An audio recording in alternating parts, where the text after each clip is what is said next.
মধ্যপ্রাচ্যের যুদ্ধবন্ধে ইরান যুক্তরাষ্ট্রের সঙ্গে আলোচনা করছে এমন দাবি আবারও করেছেন মার্কিন প্রেসিডেন্ট ডোনাল্ড ট্রাম্প। তবে তেহরান স্পষ্ট জানিয়েছে কোনো সরাসরি আলোচনা চলছে না, কেবল মধ্যস্থতাকারীদের মাধ্যমে বার্তা আদান প্রদান হচ্ছে। বিস্তারিত দেখুন প্রতিবেদনে। মধ্যপ্রাচ্যে যুদ্ধবন্ধে যুক্তরাষ্ট্রের সঙ্গে ইরানি নেতারা আলোচনা করছে বলে আবারও দাবি করেছেন দেশটির প্রেসিডেন্ট ডোনাল্ড ট্রাম্প। স্থানীয় সময় বুধবার 25শে মার্চ ওয়াশিংটনে রিপাবলিকান পার্টির এক তহবিল সংগ্রহ অনুষ্ঠানে এই মন্তব্য করেন ট্রাম্প। তিনি বলেন, ইরানি নেতাদের বক্তব্য দেখলাম, তারা যুক্তরাষ্ট্রের শান্তি পরিকল্পনা প্রত্যাখ্যান করছে এবং আলোচনায় অংশ নিতে চায় না বলে জানিয়েছে।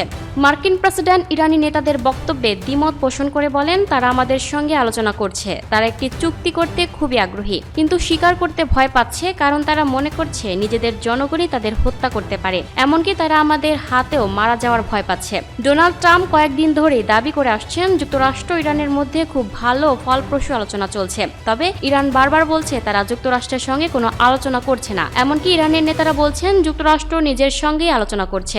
স্থানীয় সময় বুধবার 25শে মার্চ রাতে ইরানের রাষ্ট্রীয় সম্প্রচারণের মাধ্যমে দেয়া এক সাক্ষাৎকারে ইরানের পররাষ্ট্রমন্ত্রী আব্বাস আরাকচি বলেন, সম্প্রতি কয়েকদিন ধরে বন্ধুত্বপ্রতিম কয়েকটি দেশের মাধ্যমে তেহরানের কাছে বার্তা পাঠাচ্ছে ওয়াশিংটন।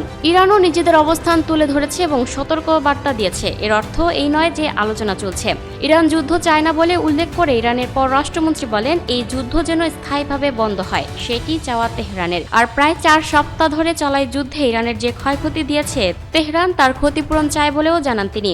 সূত্র BBC Al Jazeera. Lucky Akter, up to date news, Dhaka.